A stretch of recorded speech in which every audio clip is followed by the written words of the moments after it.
Bu bonus passimiz skini.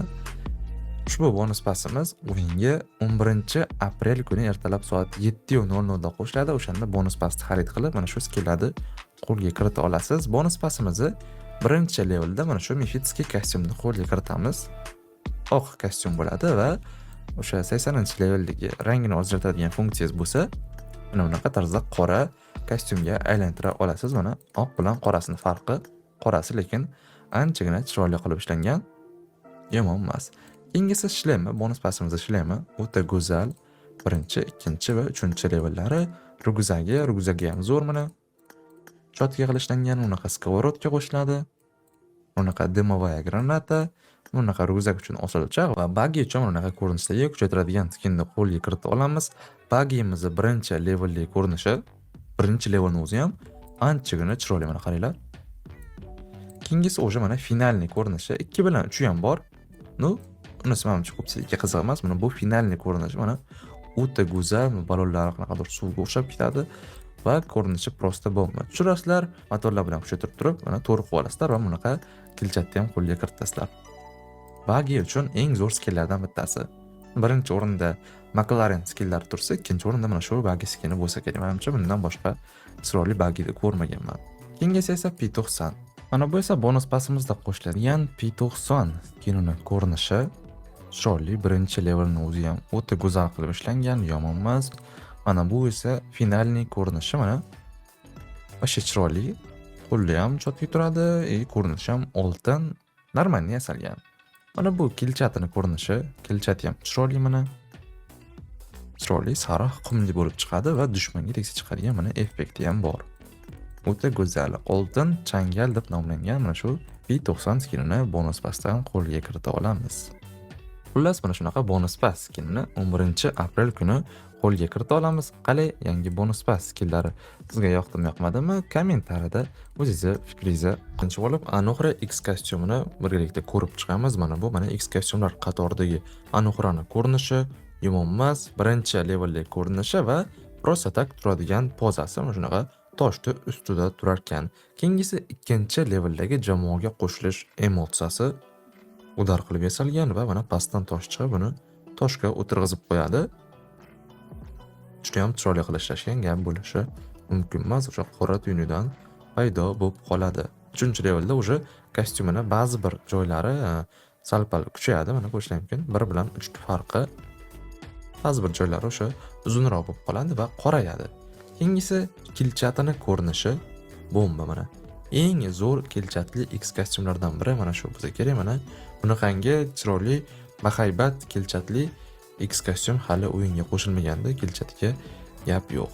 Keyingisi 5-leveldagi jamoaga qo'shilish emotsiyasi mana shunaqa ko'rinishda bo'lar ekan. Bilmadim, jamoani o'zida qana ko'rinadi bu, lekin mana shunaqa mumiyalarni o'zidan o'zi tortib olib, shunaqa animatsiya bo'lar ekan xullas.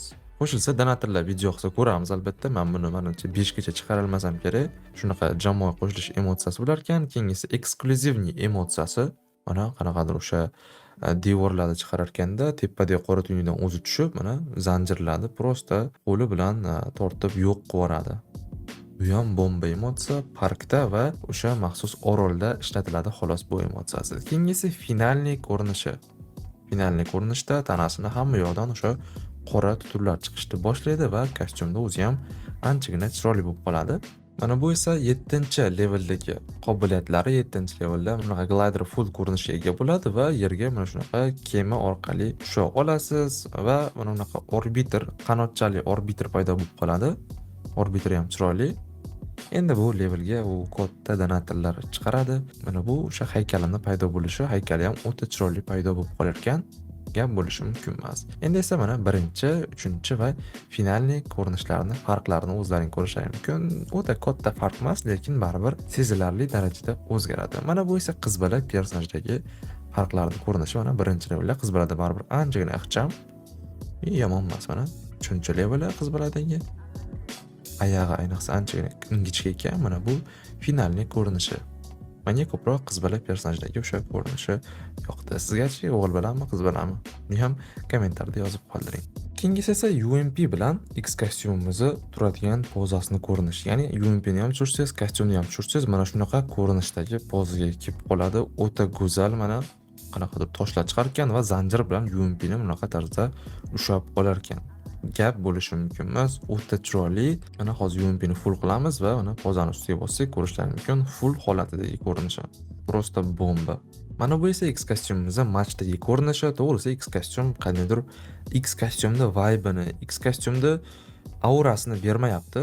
Masalan, Faron yoki Voronda yursangiz bilinadi X kostyumligi, lekin bunda qanaqadir Mifidga o'xshab ketib qolgan xolos. Buni qora narsalari naborot xalaqit qiladi xolos. Даже dushmanlarga ko'rinmasa ham kerak, bilmadim. Mana bu esa qizbola personajdagi ko'rinishi ixcham, normalniy, lekin baribir 100 ming, 200 ming yusiga full qilasiz buni. Menimcha uncha yusi ishlatishga arzimasa kerak deb o'ylayman, yana bilmadim. Bu meni shaxsiy fikrim. Siz ham o'z fikringizni kommentarda yozib qoldiring. Keyingi esa UMP qurolimizda laboratoriyadagi ko'rinishi, mana bu birinchi leveldagi ko'rinishi, o'ta go'zal ko'rishlari mumkin. Keyingi esa ikkinchi leveldagi ko'rinishi, tutuni mana chiroyli, tutuni ham yorib qo'yishibdi, takoy qora tuynuk yo'q qilib boradi. Bombasini portlashini ko'rinishi, bombasi ham zo'r. Uchinchi leveldagi ko'rinishi o'zi anchagina farq qiladi. Qora tuynuk ham ikkita bo'lib qoladi. Keyingisi kilchatini ko'rinishi, ata kilchati prosta bomba, mana X kostyumdagi o'sha maxsus chiya bo'ri chiqib o'kiradi va mana shunaqa kilchat paydo bo'ladi. Keyingisi dushmanga teksa chiqadigan effekti. Effekti ham zo'r, qora tuynukli, chiroyli oq-qora effekt paydo bo'ladi. Osilcha osib qo'ysa bo'ladi va mana bu finalniy ko'rinishi. Finalniy ko'rinishi ham zo'r. Qimillab turadi mana bu joylari qora tuynugiga mana bilinarli darajada katta bo'lib qoladi. Keyingisi qo'lga olish animatsiyasi, bunaqa qora ko'rinishdagi animatsiya bo'ladi. Bu ham anchagina chiroyli deb o'ylayman. Yangi 416 mizga o'xshab ketadi, deyarli bir xil o'shan bilan. Keyingisi esa yashagi o'sha chiya bo'ri ko'rinishda kelsanadigan narsasi keladi. Xullas, shu bilan videomiz o'z nihoyasiga yetdi. Videomiz yoqqan bo'lsa like bosinglar, kanalimizga obuna bo'lishni unutmanglar.